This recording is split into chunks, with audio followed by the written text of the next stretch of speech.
You know what the worst thing in the world is? It's when you're laughing at something and really enjoying it and you're not paying any money for it. That sucks. You feel really guilty. You're like, man, there's all these people that are like giving their lives to making this stuff and, you know, that's their whole job. And I didn't even give them any money for it. Now you can give us money. You can become a Babylon Bee subscriber and ease that guilty conscience. Go to babylonbee.com/plans. And for a limited time, you can insert the promo code podcast and you get 10% off. It's not 7%, it's not 8%, it's not 9%, it's not 11%, it's not 12%. It is 10% off your subscription. So go to babylonbee.com/plans and subscribe. That's what enables us to continue making all the amazing content that you enjoy 24/7 right into your brain. Oh, hello there. Wow. Well, interview show. I mean, we've had a lot of crazy guests, but today, this might have been the first time we went to a different location because of the level. Yeah, this is a good one. This is one of the best. So we went to the domain of Adam Carolla. Yep. The man. Yeah, the man show man. He jokes about man stuff. He has the giant man show sign still in his podcast studio. Oh, really? Yeah. I don't know that stuff. I didn't watch that obscene show. Oh, neither did I, but I loved seeing the sign and getting several pictures with it. I do know about the girls and trampolines thing. Yeah, so we interviewed Adam Carolla. Yeah, and now he has this great new show on Daily Wire. It's called Adam Carolla Truth Yeller. So we talked to him about that and working with Daily Wire. They're like Old Yeller? Yes, exactly. But hopefully they won't have to put Truth Yeller down in the end. Yeah, but he's going to put the implication. I was actually at one of the tapings. They taped this at the in Brea and at a comedy club. And I was at the taping where Rob Riggle was his guest. And it was very funny. It was a fun show. Yeah, that day. So the reason that we taped there was because there's no tape involved, but so Kyle was supposed to go on, but then Kyle couldn't do it, and then I couldn't do it because my son was having horrible surgery in areas of his body I don't want to talk about, and then I could, so then we moved it, and then Kyle definitely couldn't do it, so then I definitely had to do it, and it was fine. Yeah. But then I was nervous. I'm not nervous a lot anymore about microphones, but it's weird when you're going into their domain. Like, this is his playground. Yeah. He's like a guy who's like an XM voice. You've heard it all your life. You know this guy. And he had the world record for the most downloaded podcast. Most downloaded it's like podcast. everybody listens to this podcast. Yeah. So there's something there, the daunting, to sit all of a sudden down the same level and act like I can keep up. Yeah. No. So I did my best, but you can catch we could probably link that. I was on his show for like an hour. I probably said like 13 words maybe, but I tried to keep up. And then afterwards we interviewed Adam. Yeah. So here's the interview. We talked about, and it was once again, Adam was with me, Adam Yenzer. Yeah. So there's two Adams and an Ethan. It was an Adam sandwich. Yeah. Or no, an Ethan sandwich. I don't know. An Ethan sandwich on Adam, I guess. I don't know how that works. Let's not get too deep into that. We talked a lot about comedy, about how people are getting off into their own camps. The polarization the idea of Adam comedy. Carolla being an every man's comic. Now he's having to go to the Daily Wire to make jokes. Yes. So anyway, we get into a lot of that kind of stuff. And he had some great insights on Puddle of Mud versus Jars of Clay. Yes. His two favorite Christian bands. Without further ado, Adam Carolla. All right, here we are. We're on the Babylon Bee podcast. But if you're watching on video, it looks different because we got a new studio. We have a nice studio. We decided to copy Adam Carolla's look. Man, you got it down to the last plank. Yeah, we did. Sweet. Kind of like that Nathan For You thing where you just like go all out and down to every detail. Recreate the entire scene. Because we want to have the top podcast wherever you guys, I know you guys have been up there. It's like when they did the West Wing and they did the Oval Office, but it was on a sound stage, but they got every piece of trim right. That's how they shoot Joe Biden's press conferences now. I think they build it across from the White House. Yeah, that's right. We got a guy that looks just like Adam Carolla and talks just like him too. So that's pretty cool. But yeah, thank you for letting us expensive. use your space here. Yeah, my pleasure. Really expensive facial surgery involved. So you have a new show, Daily Wire, and I'm interested in. I think one thing I'm interested in is like where comedy is heading right now. Where guys who have been mainstream like yourself, and now it feels like you see late night guys are going far left. You see people are like camping, getting into little camps, and number one, like I guess the question is like, should we just embrace it? Is this just how we're headed? And I don't know. Is it the internet? Like, what's driving us there? And what do you make of that? Just the way that we're all kind of having to. Are we finding our own safe spaces? I guess is the question. Yeah, I don't like the notion of taking comedic voices and kind of putting them in this group or that group. I think I've kind of said once they get to the comedians, it means they got to everybody. Because the comedians are sort of the last people you can get to, but they got to everyone, and then they went, "Who's left?" And there was a bunch of comedians, and they're like, "All right, now we'll set our sights on the comedians." It also sort of created sort of a backlash that everyone is kind of experiencing now. With your Dave Chappelle's, your Bill Maher's, or the fact that there's that you need to do comedy at a place like the Daily Wire, but if you want to do comedy and there's no play at Netflix anymore or HBO or all the sort of wokenistas that are out there, then you end up going somewhere. You don't go home, you go somewhere else. And so, if you take an artist and you go, well, there's no play for you in this gallery or this museum, they're not going to throw away their paint. They're just going to go, I'm going to find a gallery that'll take my paintings. And that's where we're at. Yeah. And so when you're like the guys like Bill Burr and Dave Chappelle, I think what's great about them is they're still out there doing clubs and kind of talking to both sides, even if what they're saying alienates one side or the other at a certain time. With something like your show at Daily Wire, are you looking to entertain just the conservative audience at Daily Wire, or do you work to try to make sure like the comedy kind of appeals to everyone, whether they agree or disagree, kind of? I'm just trying to get Ben's dad to laugh. Is that a tough? That's about it. He's a tough nut to crack, and so far I've had little to no success. So, but we'll keep our fingers crossed for the third one. No, but I did run into Ben's dad last time I was at the Daily Wire, and he did tell me how much he loved my book, and 50 Years Will All Be Chicks. I was like, all right, I can get you. When you go to an entity, like any entity, I think they have a general, it's beyond a vibe. It's somewhere between a vibe and a, code of conduct. But it's like, I imagine you're a professional football player, you go to the Oakland Raiders, that's one set of kind of vibe and conduct, and you go to the Patriots, that's another type. And so like when I go to the Daily Wire, I want to do the stuff I think's funny, do the stuff that sort of makes me laugh, do the stuff that I think could have some universal appeal, but it's not Netflix. It's different. And so you have to have that sort of in the back of your head. And, it's much like you go down and do the Comedy Store. The Comedy Store is right in the middle of the Sunset Strip. That is a audience that is different than going on the road and going to Appleton, Wisconsin, and doing a set at a club there, And you don't go, well, I'm going to do my Wisconsin set, or I'm going to do my Sunset Strip set.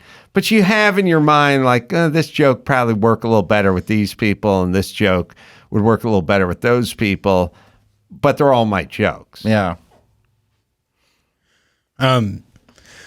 So I guess from there, I guess my question is like,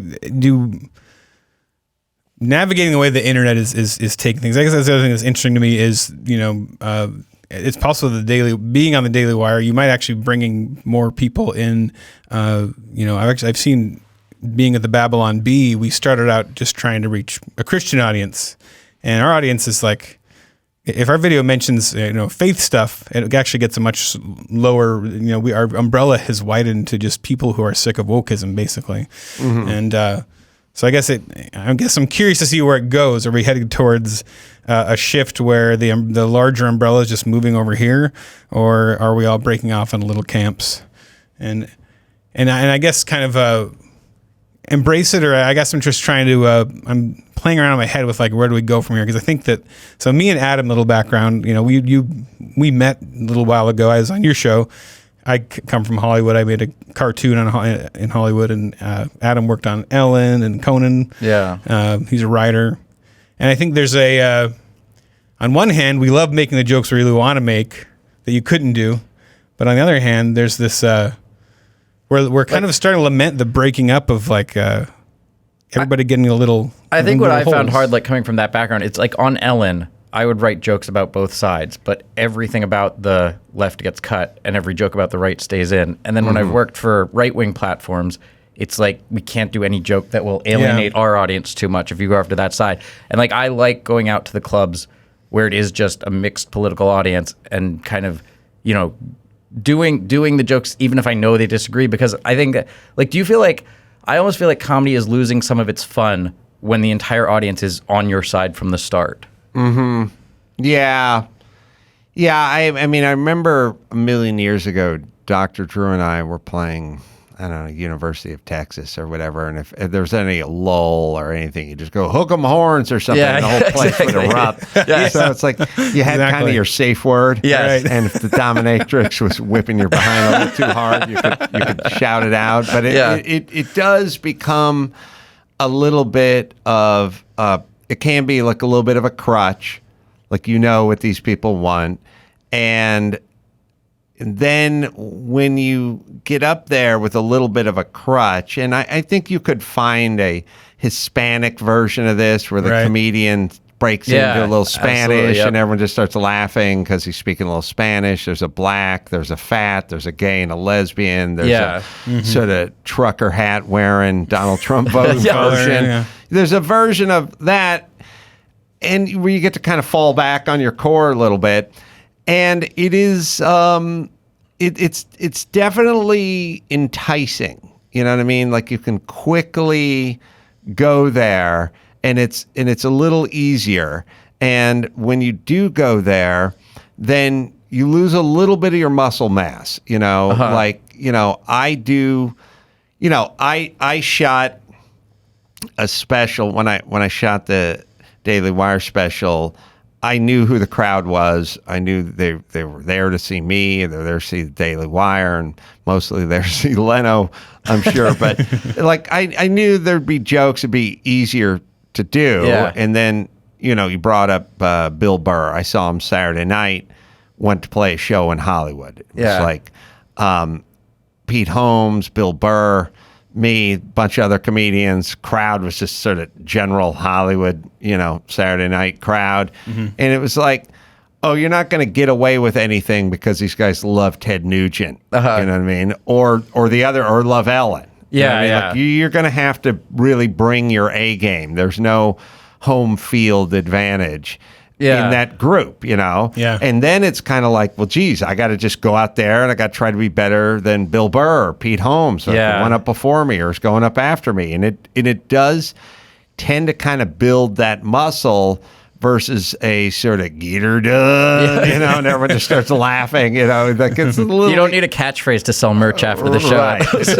It's a little easier. And I think comedians, but as human beings, you just start falling into this sort of familiar, I don't have to work as hard. It's a little easier. I'll have my catchphrase. It'll work. I'll make either a joke, about Biden, or make a joke about Trump, and I'll get everyone back on my side, But when the room is divided, you can't do that. And it really kind of just makes you play a little better ball out there. Because I was actually at the Rob Riggle taping that you did down you were? Yeah. I worked for Conan, so I didn't go to the Leno one. But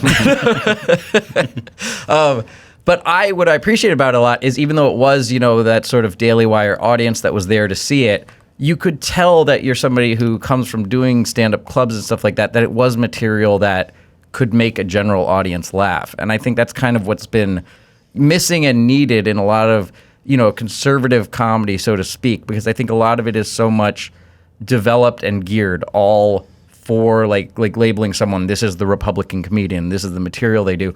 But I liked seeing you and Rob. There was political stuff, but then there's also just you guys, riffing on the pictures, all the different bits that you did. It was just humor that anyone would find funny. Yeah, I don't think you should reverse engineer your comedy. Like, I don't think you should go who did I invite to the dinner party? What are they going to want to hear? Yeah. I should create comedy that would cater to those. Like, I don't know, maybe, I don't know, thinking about a dinner party, but maybe just make the best food you can make and put it out on the table, but don't go who wants what and what are everyone's dietary restrictions. And do we have any vegans in the crowd? Like, don't try to figure out what everyone wants to hear. You're the comedian. You're not supposed to be asking them. And also, it's kind of a fool's errand when you start thinking about what do they want, or I'm going to give them what they want. It's like they didn't buy a ticket so I could figure out what they wanted. They bought a ticket to see me do what I think is good, and I'm the expert. These people are truckers and school teachers and airline pilots. They don't know anything about comedy. I'll let them know what's funny by telling them what's funny. As a Christian, you know God's always there for you, but sometimes things in this life can feel downright overwhelming, and you just need to talk to someone. That's right. That's why the online counselors at faithfulcounseling.com are there for you. Connect with a professional Christian counselor in a safe and private online environment.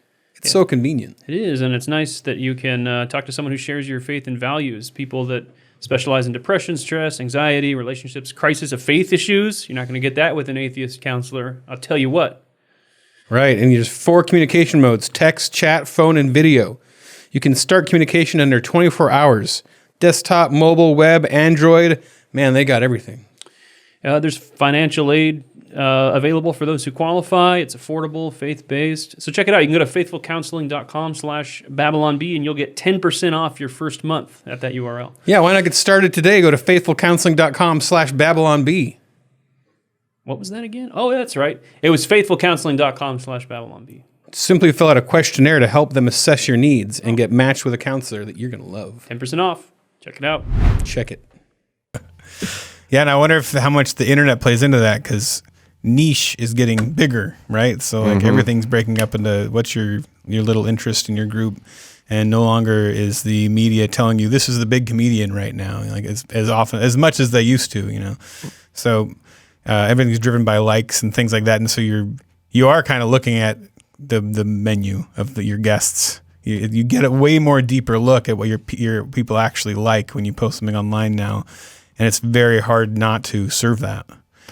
Yeah, again, I didn't or don't navigate Hollywood very well because I'm not trying to figure out what the Netflix people want to hear and then giving it to them. And then I'm also not trying to figure out what the Daily Wire people want to hear and giving it to them. I'm getting redundant now, but my thing is, I didn't want that out of George Carlin when I was growing up. I don't want it now. I don't want to be that. I just want to figure out what I think's funny. Yeah. And then it's my job to kind of craft it in a way.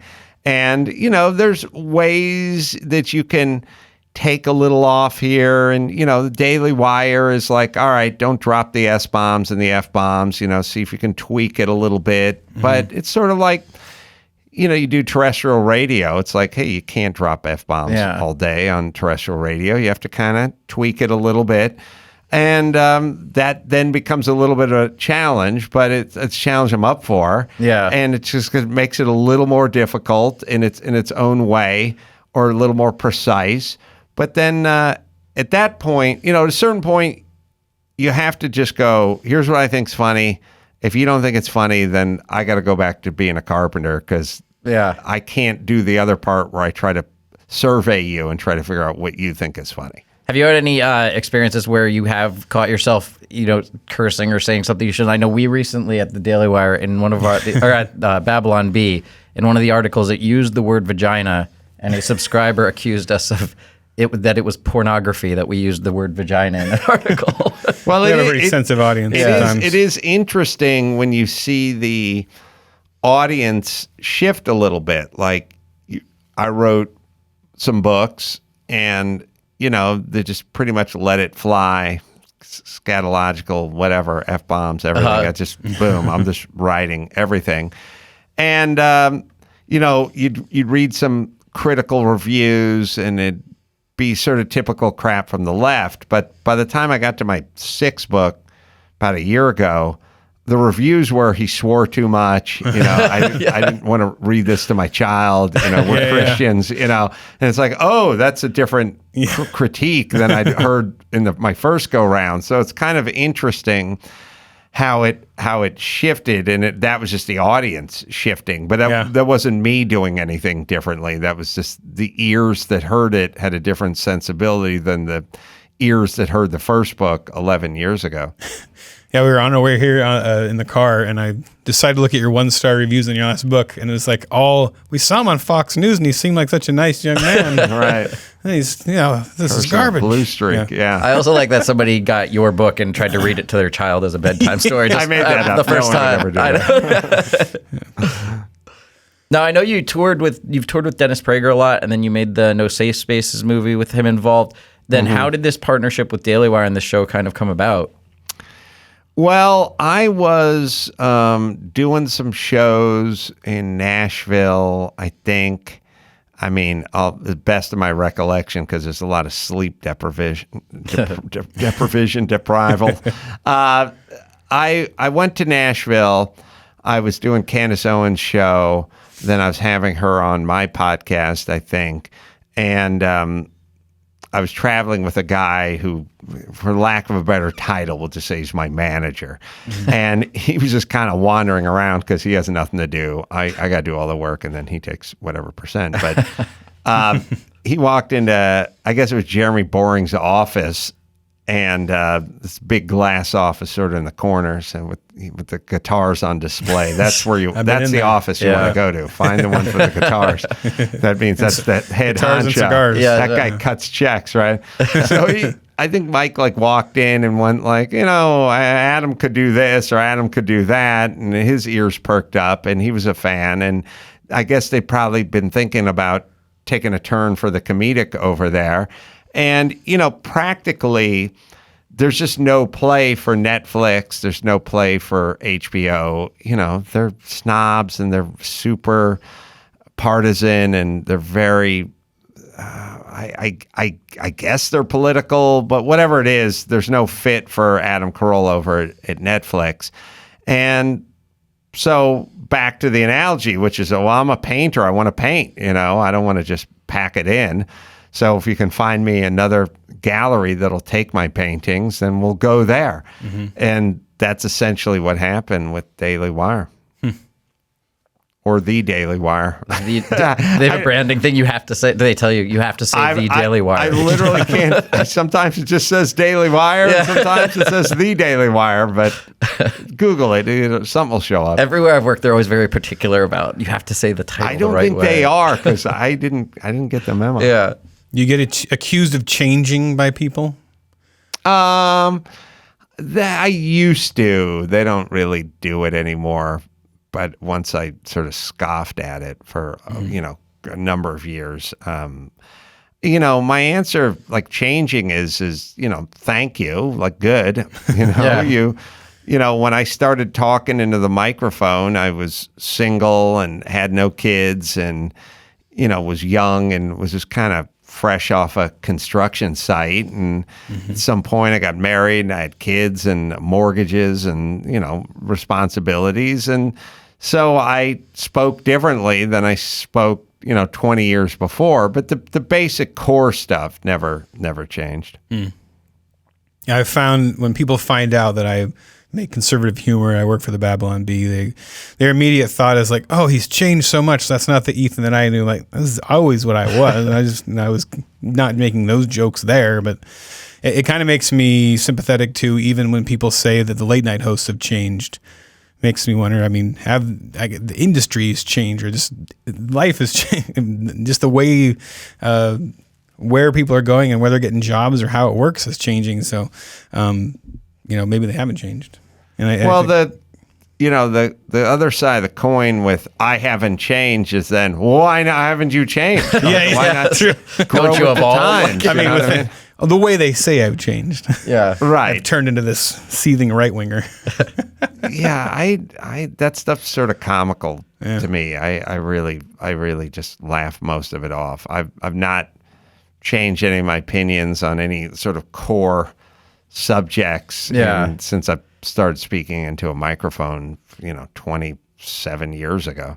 And I think it's great that you've always more. been like honest about your opinions and just said what's on your mind, because I think that's what kind of led in a way, at least to some degree, to where we're at now. Because like I've always been honest about my beliefs, even though it's unpopular in Hollywood. But I know a lot of people in Hollywood who have these kinds of beliefs or question some of the more extreme, movements in the woke left. But they're so far down that path of kind of keeping their opinions to themselves that now they're afraid to mention it or talk about it at all. Well, I mean, rightfully so. If you have done the math on people getting fired or canceled or removed from their livelihood for having opinions, and most people are, they're not noble. They're kind of into self-preservation. And if you have a job and you're counting on a paycheck and what the politics are of the person that's signing the checks, then you'd be smart to kind of zip it. I think we're always asking people to do these kind of noble things, but the reality is you're at the Walmart and someone comes running in there and they're shoplifting and they're filling up a satchel. Most of us just stand there and look down until the person goes away. Let someone else be the hero. Or nobody. I'll be over here. I'll be in the lunch meat section over here. Or in San Francisco, they join in and start robbing things too. Right. Smash and grab. That's right. But now, with all the like cancel culture and the firings and stuff that had happened, now like at an outlet like the Daily Wire, where they have your show, and they're having this deal with Gina Carano, who had been fired from The Mandalorian, and there's rumors that she might get rehired. And now you have like Chappelle recently kind of taking a stand when people tried to tear him down, and Netflix kind of siding with him.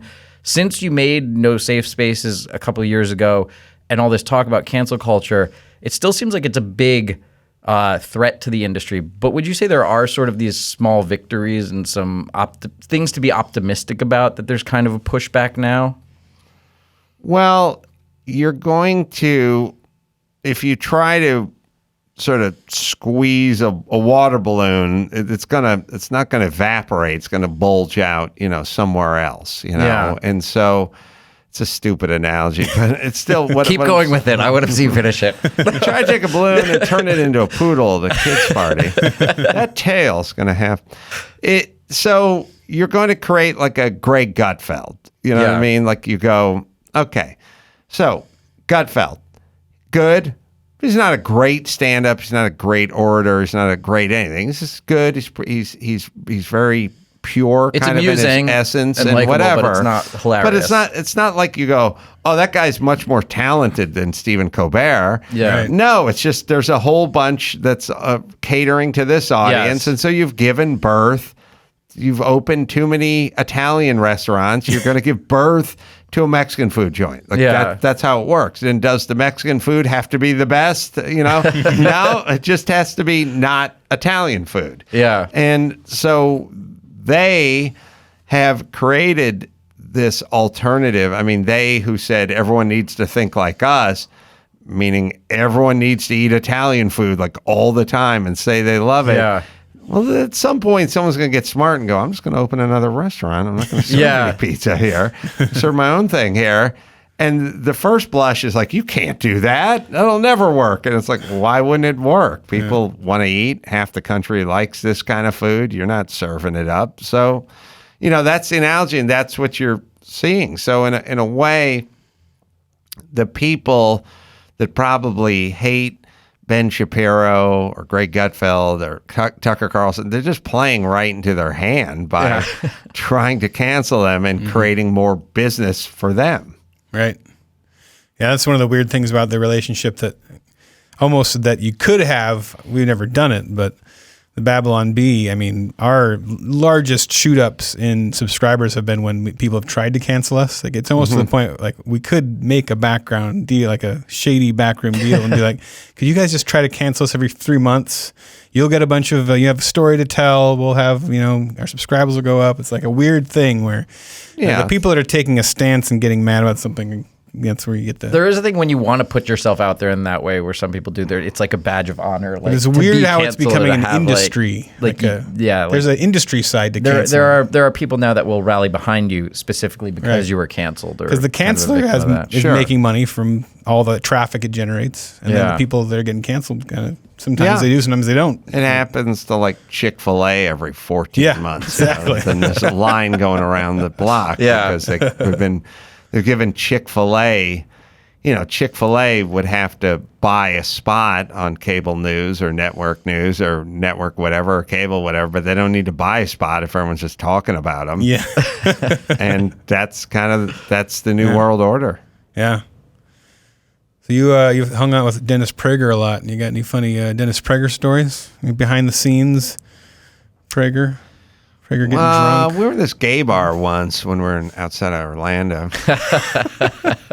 And actually, it was called in Orlando, but it was outside Orlando. Did you go to Chick-fil-A before or after the gay bar? We always carb load before we go in, so we got the crinkle fries. Oh no, we got the pig's tail. What's the circular one called? Curly. Oh, the curly fries. Yeah. Curly. Was this the same gay bar that teacher took those kids to in Florida a few weeks ago? You hear about that? I did see a school bus out front, but I didn't know that was a Babylon Bee prediction. Dennis and I have done a bunch of shows around the country and definitely spent some time together, gone to dinner, hung out at his house, his stepson would have movie night over there in the backyard, and I'd bring my son over and watch a movie up on the big inflatable screen and stuff. Like Prager is exactly who he seems to be. Yeah. Real personable, real jovial guy, real loving guy, fun guy, likes to laugh. Very, he's wise and very bright, but a very interesting guy and a very intelligent guy, but also real. He's not a knockaround guy at all. Like, he's not heard of any pop culture reference points. Like Fleetwood Mac's not a sporting goods store, Dennis. Fleetwood Mac is it's a band. That's not even like a very recent reference for him to not know. I know. He doesn't know. He literally doesn't know any. He knows the Torah, and that's it's all biblical, but like fun and has a good sense of humor about himself, and just a lot of guys, a lot of wisdom, and like good to talk to. But you are acutely aware of like how much wisdom he has, and it's kind of like sometimes you do a thing where it's like me and him did a show. I think we did Jordan Peterson's podcast, or I did a thing with him and with Dennis and Ben Shapiro, and Dave Rubin's like moderating or whatever. But you're sitting there and you're like, I better be on my game. You cannot just, normally just pull stats out of your donkey.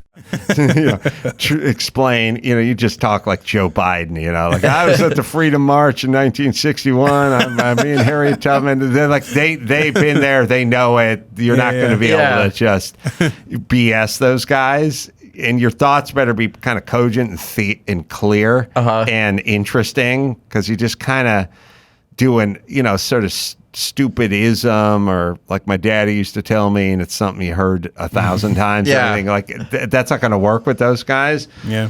So you do kind of feel this acute awareness of like, I can't just talk out of donkeys. Like, it's not like one of my buddies from high school where we can just shoot the crap over here. Like, I better bring my A game. Yeah. But it kind of brings it. They kind of bring it out of you. Hey, you. Do you want to be woke? I know I do. I wake up every morning thinking I really want to be woke. That's fantastic, because I have a product that meets that exact need that you just articulated right then. It's a new book called The Babylon Bee Guide to Wokeness, and it teaches you how to be woke. My entire life, I've asked myself, how are these kids these days getting so woke? And I know that there's got to be an instruction book out there, but there isn't until now. Now there is, because this book teaches you how to be woke so you won't get canceled, so Twitter mobs won't come after you and ruin your life. You get to know how to choose your pronouns, your gender. Buy this book so that you won't get canceled. You can order it today. Yeah. What do you make of the rise of Jordan Peterson? I find it very fascinating because I don't think anybody would have predicted that a guy like him would be packing out auditoriums, doing 4-hour talks on the Bible. I mean, I think it's what we discussed before. It's like you tried to silence somebody, and it's going to work for part of the nation, and then the other part's going to go, well, what's this? What's so interesting about this guy that you needed to silence him? Like, what is it you don't want me to hear? Yeah. I want to hear it. I'm buying a ticket. I mean, he's good. Yeah. And he knows of what he speaks, and he definitely is a real clear thinker. But, he's not the most charismatic guy on the planet. He's not the funniest guy on the planet. I mean, it kind of gives you hope that people want to hear what guys like that have to say, because he's not... he dresses so sharp and wears cowboy boots. This is going to be good, Right. It's none of that. It's all content. Yeah, you can purely only like him for the stuff he's saying. There's no other hook, right? Right. Yeah, so it's fascinating to me. Like there's that big of a hunger for wisdom, to go deep into mythology and self-improvement and kind of and thinking on deeper levels the way that he's doing. Where I think before him, I would have thought, I think about this stuff a lot, but I think most people don't really. But then to see the response to him makes me go, well, I think a lot more guys think like this than I do. And it's actually the way the media presents people to me. I think everybody's way dumber than they actually are. Yeah, I think it would be, there is a, they want us to think everybody thinks like them and everyone is racist and everyone, thinks that Samantha Bee is super funny, or the View's a great show, or whatever they're pitching. Kyle Rittenhouse is a racist, They just kind of go, here's our theme, let's just pitch it, see how many people we can force feed this to our audience. And then you're always kind of surprised when you meet some independent thinkers and some clear thinkers, but there's a lot of them. Otherwise, we wouldn't be here talking. I mean, it wouldn't be the Jordan Petersons or the Daily Wires or just Ben Shapiro's or Dennis Prager's or you guys, or they just wouldn't exist. You know, it's like you live in Hollywood, you think everyone drives a Prius or a Tesla, and then you go outside and you're like, I haven't seen a Tesla. All I see is Dodge trucks with weird snot hanging on the bumper. Like, well, there's a lot of them. Yeah. You don't see it when you're in that kind of fishbowl. You know? Right.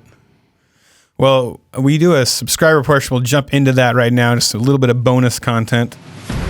Coming up next for Babylon Bee subscribers.